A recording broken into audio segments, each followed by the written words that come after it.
الحمد لله نحمده ونستعينه ونؤمن به ونتوكل عليه ونعوذ بالله من شرور أنفسنا ومن سيئات أعمالنا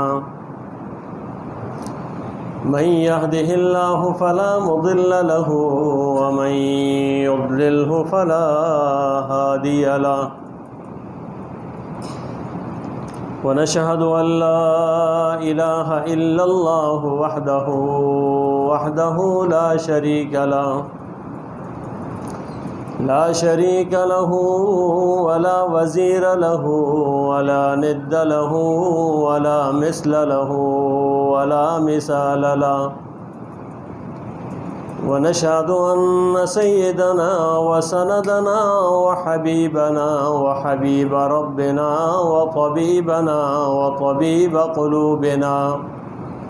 وطبيب قلوبنا سيدنا محمدا صلى الله عليه وسلم أرسله الله تعالى إلى كافة للناس بشيرا ونذيرا وداعيا إلى الله بإذنه وسراجا منيرا أما بعد فأعوذ بالله من الشيطان الرجيم بسم الله الرحمن الرحيم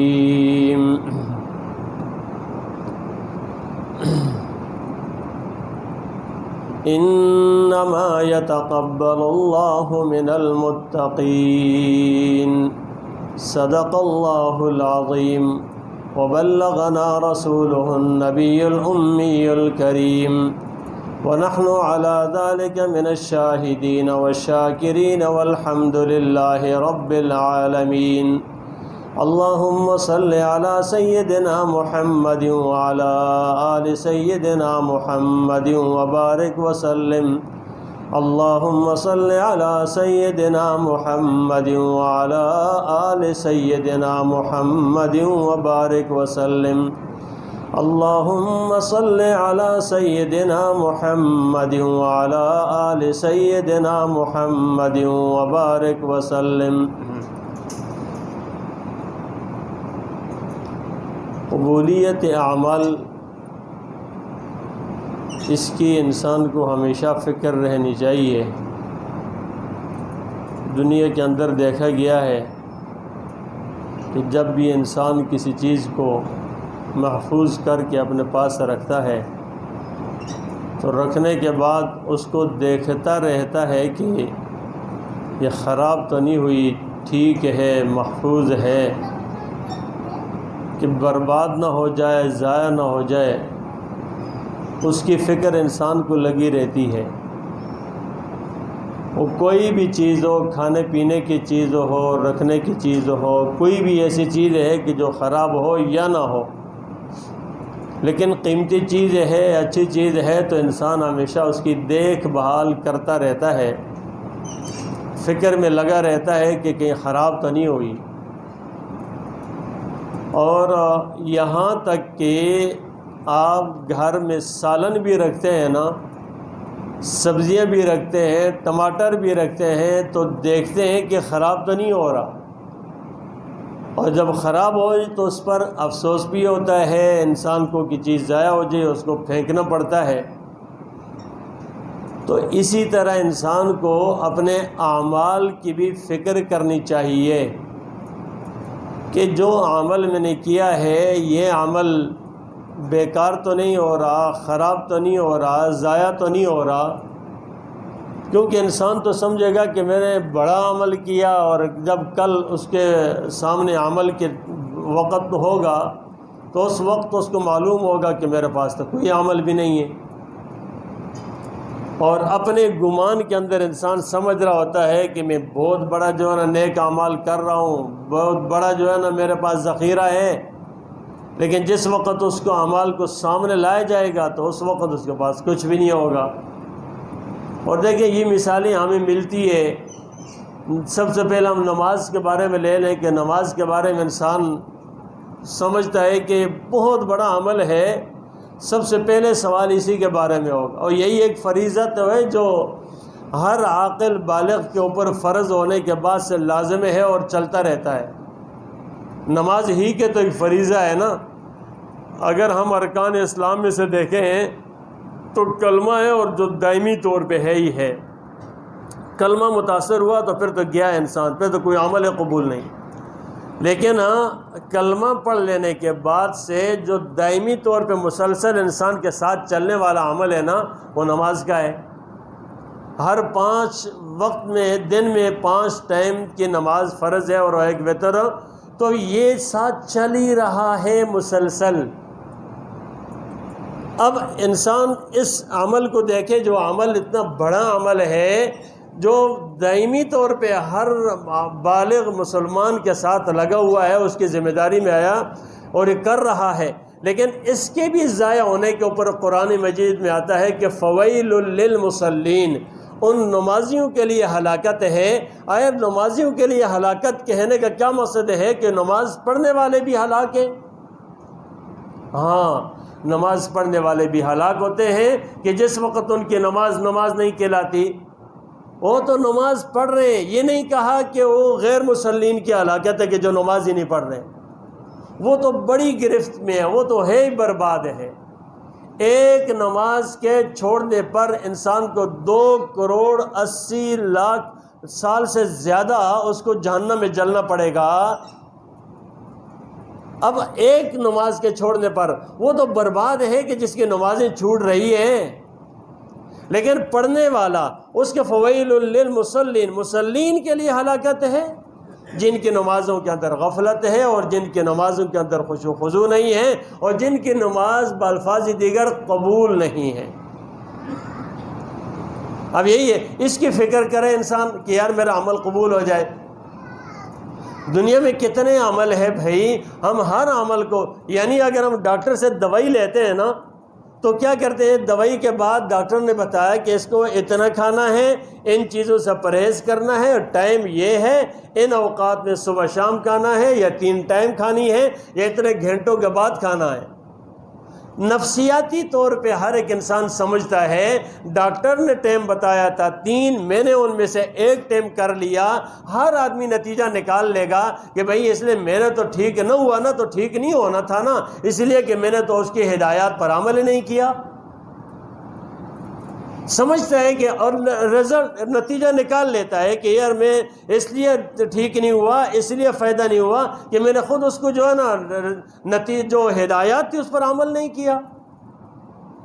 اچھا، یہاں نتیجہ نکال لینا اس کے لیے آسان ہے۔ یہی نتیجہ سمجھ لیں کہ اللہ نے، رسول اللہ صلی اللہ علیہ وسلم نے جیسا بتایا تھا کہ عمل ایسا کرنا ہے، نیت یہ کرنی ہے، اس کو ریاکاری سے بچانا ہے اور اس کو سنت کے مطابق کرنا ہے اور اس کی پھر فکر کرنی ہے۔ جب انسان سنت کے مطابق کرے، پھر کرنے کے بعد ریاکاری سے محفوظ رکھے اور اس کے بعد پھر اس کے نتیجہ اور ثمرہ اپنے پاس ذہن میں نوٹ کر لے کہ یہ وہ نماز ہے جس کے پڑھنے سے مجھے نجات ملی، جس نے پڑھنے سے مجھے آنکھوں کو سکون ملا، جس کے پڑھنے سے دین قائم ہوا اور جس کے پڑھنے سے میری دنیا بھی بنی، میری آخرت بھی بنی۔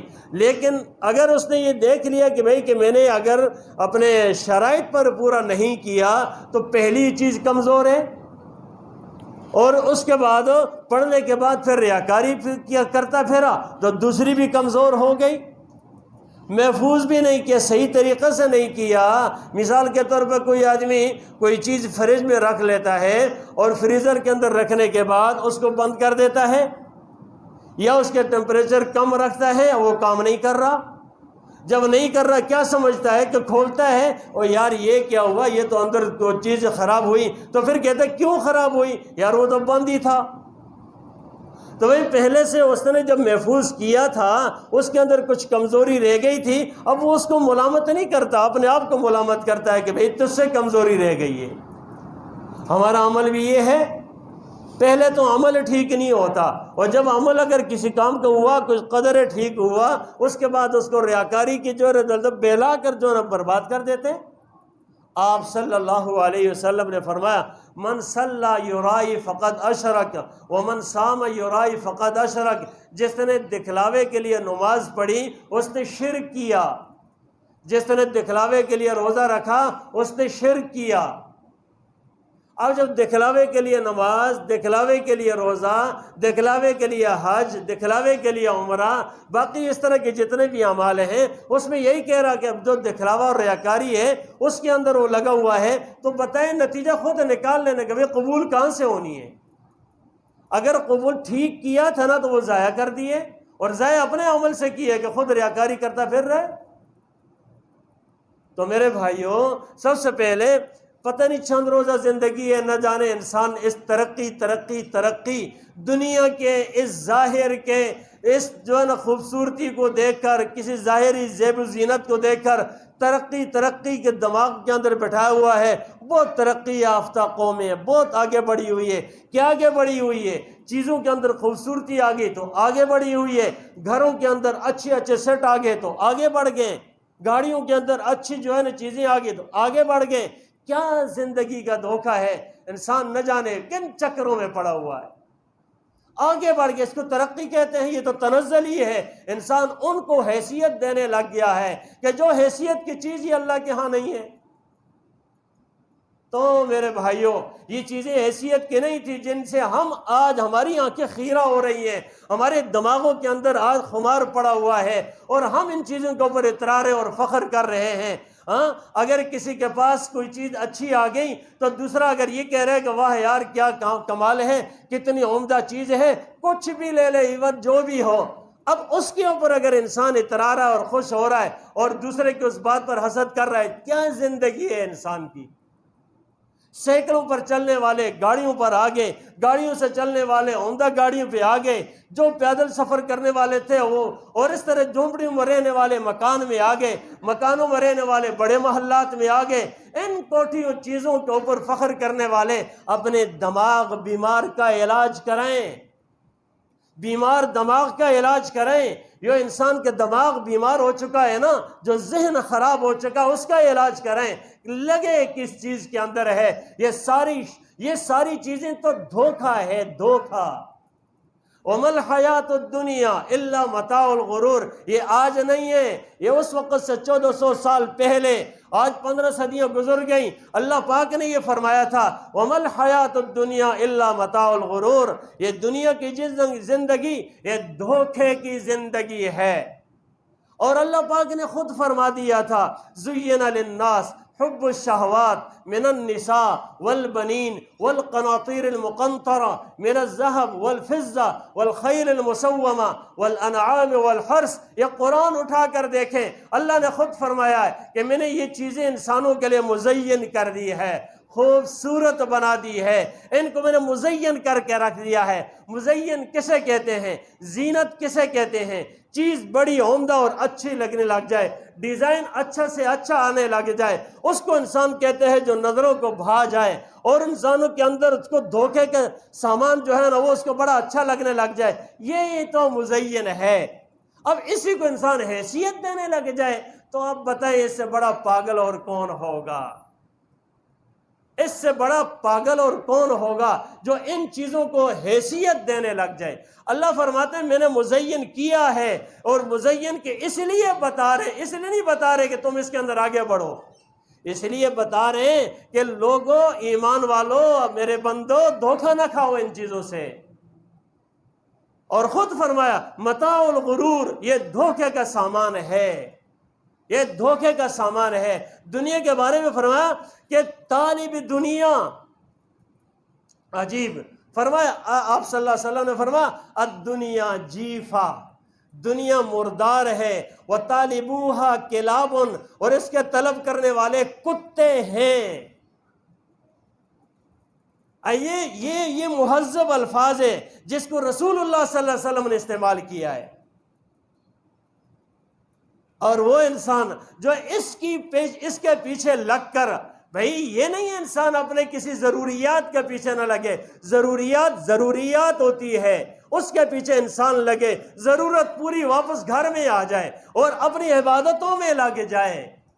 ضروریات یہ ضرورت ہوتی ہے، میری کھانے کی ضرورت ہے، میں نے کھانا کھایا اور اس کے بعد مجھے سیر ہو کے روٹی مل گئی، الحمدللہ کہا، اب اس کے پیچھے لگ جاؤں کہ بس اگلے کھانے کے لیے میں اسی کی فکر میں، اگلے کھانے کے لیے اسی کی فکر میں، صبح ناشتے کے لیے رات سے اس کی فکر کرنے لگوں، کیا زندگی ہے؟ اسی لیے انسان پیدا ہوا ہے؟ یہ فکر نہیں ہے، فکر تو یہ ہے کہ میرے ہر نقشے کے اندر دین کا پہلو میں دیکھوں کہ بھئی دین کہیں متاثر نہ ہو، مقصد زندگی متاثر نہ ہو۔ ہم لوگ وہ نہیں ہیں کہ جو اپنے پیٹ کے لیے نمازوں کو چھوڑ دیا کرتے ہیں، ہم وہ لوگ نہیں ہیں جو راتوں کو لمبے تجارتوں میں لگ لگ کر صبح کی نماز برباد کر بیٹھتے ہیں۔ ہم ہی مسلمان کہلاتے ہیں، ہم ہی اسلام اور اس کے دعوے دار ہیں، الحمدللہ مسلمان، الحمدللہ یہ ہماری زبانوں پر ہے، لیکن جب حقیقت دیکھیں نا تو اس دنیا کی طلب کے اندر ہمارا دین متاثر ہو رہا ہے۔ جب ہو رہا ہے تو بتائیں پھر مقصد کیا بن گیا؟ بھائی جو مقصد ہوتا ہے نا اس کو کبھی انسان متاثر نہیں کرتا، کوئی سمجھدار آدمی یہ نہیں کرتا۔ ہاں ضرورت تک رکھیں، مقصد تک رکھیں۔ عمل حیا، اللہ تبارک و تعالیٰ تو فرماتے ہیں کہ میں نے ان سارے انسانوں کو، ان جنات کو، وما خلقت الانس والجن الا لیعبدون، اپنی عبادت کے لیے پیدا کیا ہے۔ اب لوگ اگر یہ سمجھے کہ بھئی عبادت کے لیے پیدا کیا ہے تو پھر شیطان نے دھوکہ ڈال دیا دماغوں میں، اور سوچ اور فکر کے اندر دو طبقے کر دیے۔ ایک طبقہ وہ جو دین کے ساتھ جڑا ہوا ہے اور دین سیکھا اور اس کے اوپر عالم اور علماء کا لبادہ لگ گیا، نام لگ گیا۔ دوسرا طبقہ وہ کہ جو اس دین کو چھوڑ کر اب دنیا کے حاصل کرنے میں لگا ہے اور اس کے اوپر دنیا دار کا لبادہ لگ گیا۔ یہ نام کس نے لگایا؟ یہ تفریق کہاں سے آ گئی؟ یہ مسلمان اللہ کی طرف سے تو نہیں ہے، مسلمان تو ایک ہے، معاش کی فکر کچھ کرتے ہیں اور دین کی فکر کچھ کرتے ہیں۔ یہ دین کی فکر کا یہ مطلب نہیں ہے کہ بھائی کہ نمازیں کسی ایک کے ذمہ لگ گئی اور دوسروں کی چھٹی ہو گئی۔ یہ تفریق شیطان نے ڈالی ہے، یہ دماغوں میں شیطان نے ڈالا ہے۔ کیا اسکول اور کالج جانے والا، یونیورسٹی جانے والا اور اس کے اوپر آگے جانے والا، کیا اس کی نمازوں کی چھٹی یہ کس نے بتا دیا؟ تجارت کے تاجر کے لیے نمازیں کی چھٹی کس نے بتا دیا؟ یہ تفریق کس نے کر دی؟ یہ شیطان کے علاوہ اور تو کسی نے نہیں کی ہے، اور ہم نے اس کو ایکسپٹ کر لیا ہے۔ ہمیں تو چاہیے ایسی باتوں کو اگنور کریں، ہم اس کو بالکل قبول نہ کریں، ہم اس کو لے رہے ہیں نا، تو اس لیے ہمارے دماغوں کے اندر یہ خرابی پڑ گئی۔ کیا کرتے؟ میرے بھائی میں تو دنیا میں لگا ہوا ہوں نا، میں تو دنیا دار سا آدمی ہوں، یہ کہنا ہی نہیں چاہیے۔ کیوں اپنے آپ کو دنیا دار کے؟ بھائی آپ دیندار ہیں، 5 نمازیں پڑھنا ہر مسلمان کے اوپر فرض ہے، یہ عالم کی ذمہ داری نہیں ہے کہ وہ پڑھے۔ عالم کہتے ہیں زائد علم سیکھ لیا، عالم کہتے ہیں امامت، خطابت ہے، تدریس ہے، پڑھنا پڑھانا ہے، یہ زائد علم اس نے سیکھ کر اس کے بعد یہ آ کر کچھ سیکھنے کے سکھانے کا عمل کر رہا ہے۔ سب کے سب یہ نہیں کر سکتے، لیکن دینداری میں سارے برابر ہیں۔ ہر ایک کو اللہ کا ولی بن سکتا ہے، اللہ کا ولی دوست بن سکتا ہے۔ اللہ ولی الذین آمنوا، اللہ ولی الذین عالمون نہیں ہے۔ یہ نہیں کہا کہ اللہ عالموں کا دوست ہے، اللہ ایمان والوں کا دوست ہے۔ اب یہ چیز تو ہم ہر ایک کا حاصل کر، ذمہ داری ہے، مقصد ہے، ضرورت نہیں ہے، ضروریات نہیں ہے کہ بھئی نماز پڑھنا میری ضرورت ہے، مقصد زندگی ہے۔ جھوٹ نہ بولیں، مقصد زندگی کو برباد کر رہے ہیں جب جھوٹ بول رہے ہوتے ہیں۔ غیبتیں کرنا، برائی کرنا، حسد کرنا، تکبر کرنا، اب اس کو ہم کہتے ہیں یہ یار ٹھیک ہے نا، میں عالم تو نہیں ہوں نا، چلو یہ تو ہو جاتا، اوے اللہ کے بندے کیا یہ تفریق آ گئی ہے؟ اس کو ہم نے کس کے ذمہ چھوڑ دیا؟ اللہ کے سامنے اکیلے اکیلے جائیں گے۔ وَلَقَدْ جِئْتُمُونَا فُرَادًا كَمَا خَلَقْنَاكُمْ أَوَّلَ مَرَّةٍ۔ اللہ فرماتے تم میرے پاس اکیلے اکیلے آؤ گے، اکیلے آؤ گے، کوئی تمہارے ساتھ نہیں ہوگا۔ جو دوست ہوں گے پیچھے، اولاد ہوں گی پیچھے، ماں باپ چھوڑ دیں گے، مال تمہیں چھوڑ دے گا، اکیلے آؤ گے۔ عالم نے بھی اکیلے جانا، قاری صاحب نے بھی اکیلے جانا ہے، ایک نمازی نے بھی، حاجی نے بھی، سارے مسلمان اکیلے جائیں گے۔ اب اللہ کے سامنے جا کر جواب دینا، کیا کہیں گے؟ کس نے تفریق کی تھی؟ کیا محمد رسول صلی اللہ علیہ وسلم کی تعلیمات تھی، یا صحابہ کرام نے کی تھی، یا تابعین تبع تابعین میں ملی تھی؟ اس وقت کے سارے نمازی تھے، سارے عبادت گزار تھے، کوئی تفریق نہیں تھی۔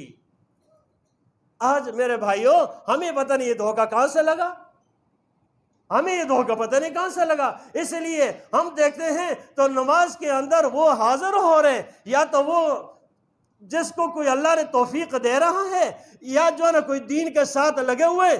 اگر دین کے ساتھ کوئی لگا ہوا نماز میں نہ آیا تو کہتے ہیں دیکھو بھائی عالم ہو کر نماز میں نہیں نظر آیا نا، اور بھائی مسلمان ہو کر کے نماز میں نہیں آیا، یہ فکر کرنی ہے۔ عالم ہو کر کے نماز میں نہیں آیا، بھائی میں تو مصروف رہتا ہوں نا، یہ تو نہیں نا، یہ اللہ اکبر کبیرہ۔ کیسا دھوکہ ہے شیطان نے جو دے کر ہمیں بہت اللہ سے دور کر دیا۔ اس لیے عہد کریں کہ ہم مسلمان ہیں، ہم نے وہ سارے فرائض پورے کرنے جو اللہ کی طرف سے آئے، لیکن سیکھ کر کرنا ہے، طریقے سے کرنا ہے، پھر اس کو محفوظ رکھنا ہے تاکہ اللہ کے ہاں ہمیں اس کا رزلٹ اور نتیجہ ملے۔ اللہ تبارک و تعالی ہمیں صحیح اعمال کرنے کی توفیق عطا فرمائے۔